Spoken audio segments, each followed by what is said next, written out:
ಜನವರಿ 31ರಂದು ಶಿವಕುಮಾರ ಸ್ವಾಮೀಜಿಗಳ ಪುಣ್ಯ ಸ್ಮರಣೆಯ ಹಿನ್ನೆಲೆಯಲ್ಲಿ ಪುಣ್ಯ ಸ್ಮರಣೆಗೆ ಸಿದ್ಧಗಂಗಾ ಮಠದಲ್ಲಿ ಸಿದ್ಧತೆಗಳನ್ನು ಮಾಡಿಕೊಳ್ಳಲಾಗ್ತಾ ಇದೆ. ಪುಣ್ಯ ಸ್ಮರಣೆಗೆ ಬರುವ ಭಕ್ತರಿಗೆ ಭಕ್ಷ್ಯ ಭೋಜನವನ್ನ ಈಗಾಗಲೇ ರೆಡಿ ಮಾಡಿಕೊಳ್ಳಲಾಗ್ತಾ ಇದೆ.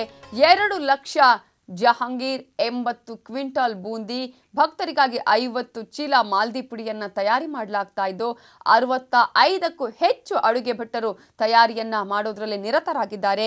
ಪ್ರತಿದಿನ ಭಕ್ತರು ಸಾಕಷ್ಟು ಸಂಖ್ಯೆಯಲ್ಲಿ ಆಗಮಿಸ್ತಾ ಇದ್ದಾರೆ ಸಿದ್ಧಗಂಗಾ ಮಠಕ್ಕೆ. ಪ್ರತಿದಿನ ಆಗಮಿಸ್ತಾ ಇರುವ ಭಕ್ತರು ದವಸ ಧಾನ್ಯಗಳನ್ನ ನೀಡ್ತಾ ಇದ್ದಾರೆ. ಭಕ್ತರು ನೀಡ್ತಾ ಇರುವಂತಹ ಅಕ್ಕಿ ಬೇಳೆಯಿಂದ ಪ್ರಸಾದವನ್ನ ತಯಾರಿ ಮಾಡಲಾಗ್ತಾ ಇದ್ದು ಪುಣ್ಯ ಸ್ಮರಣೆಯೆಂದು ಪ್ರಸಾದ ತಯಾರಿಸಲು ಸಿದ್ಧತೆಯನ್ನು ಕೂಡ ಸಿದ್ಧಗಂಗಾ ಮಠದಲ್ಲಿ ಮಾಡಿಕೊಳ್ಳಲಾಗ್ತಿದೆ.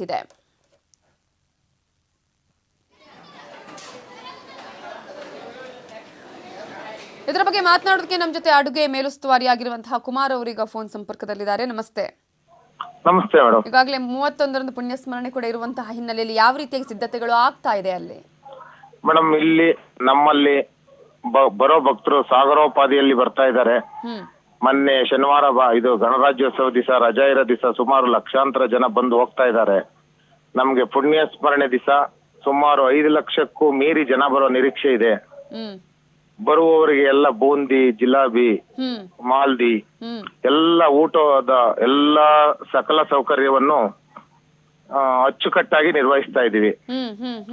ಎಲ್ಲ ಸಿದ್ಧತೆಗಳು ಬಹಳ ಭರದಿಂದ ಚೆನ್ನಾಗಿ ನಡೀತಾ ಇದೆ. ಎಲ್ಲ ಭಕ್ತರ ಸಹಕಾರ ಬಹಳ ಚೆನ್ನಾಗಿದೆ. ಶಿವಕುಮಾರ ಸ್ವಾಮಿಗಳ ಗದ್ದಿಗೆನಲ್ಲಿಲ್ಲ, ಮಠದಲ್ಲೇ ಇದ್ದಾರೆ. ಎಲ್ಲ ನಿಂತ್ಕೊಂಡು ಮಾಡಿಸ್ತಾ ಇದ್ದಾರೆ. ಈಗ ಸಾಕಷ್ಟು ಜನ ಭಕ್ತರು ಕೂಡ ಬರ್ತಾ ಇರೋದ್ರಿಂದ ನಾಡಿದ್ದು ಪುಣ್ಯ ಸ್ಮರಣೆಗೆ ಅವರು ತರ್ತಾ ಇರುವಂತಹ ದವಸ ಧಾನ್ಯಗಳ ಬಳಕೆ ಕೂಡ ಮಾಡ್ಕೊಳ್ಳಾಗ್ತಾ ಇದೆ. ಹಾಗಾದ್ರೆ ಹೌದು, ಎಲ್ಲ ಸಕಲ ಸಿದ್ಧತೆಗಳನ್ನು ಮಾಡ್ಕೊಂತ ಇದೀವಿ ಮೇಡಮ್. ಶಿವಕುಮಾರ ಸ್ವಾಮೀಜಿಗಳಿಗೆ ಇಷ್ಟವಾದಂತಹ ಒಂದು ಆಹಾರ ಪದಾರ್ಥಗಳನ್ನ ಮಾಡುವಂತ ಪಾಯಸ, ಮಾಲ್ದಿ, ಎಲ್ಲಾ ತಿಂಡಿಗಳು ಎಲ್ಲ ರೆಡಿ ಅವತ್ತೇ ಮಾಡ್ತೀವಿ. ಬಟ್ ಮಾಲ್ದಿ ಪುಡಿ ಅವ್ರದ್ದು, ಮಾಲ್ದಿ ಪುಡಿ, ಬೂಂದಿ ಎಲ್ಲ ಪೂರ್ತಿ ರೆಡಿ ಆಗ್ತಾ ಇದೆ. ಈಗ ಎಷ್ಟು ಜನ ಬರುವಂತಹ ನಿರೀಕ್ಷೆ ಇದೆ ಕುಮಾರ್ ಅವರೇ? ನಮ್ಗೆ ಅದು ಲೆಕ್ಕ ಇಲ್ಲ, ಸುಮಾರು 5 ಲಕ್ಷ ಮೀರಿ ಬರುವ ಒಂದು ನಿರೀಕ್ಷೆ ಇದೆ. ಅದಕ್ಕಾಗಿ ಈಗಲೇ ಸಿದ್ಧತೆಗಳನ್ನ ಮಾಡ್ಕೊಳ್ತಿದ್ದೀರಿ? ಎಲ್ಲ ಸಕಲ ಸಿದ್ಧತೆಗಳನ್ನು ಮಾಡ್ಕೊಂಡಿದ್ದೀವಿ. ಧನ್ಯವಾದಗಳು ಕುಮಾರ್ ಅವರೇ. ಎಲ್ಲ ನಮ್ಮ ಸಿದ್ಧಗಂಗಾ ಶ್ರೀಗಳು ಎಲ್ಲಾ ವ್ಯವಸ್ಥೆಯನ್ನು ಪೂರ್ಣ ಮಾಡಿಸಿದ್ದಾರೆ ಮೇಡಮ್. ಓಕೆ, ಧನ್ಯವಾದಗಳು ಕುಮಾರ್ ಅವರೇ.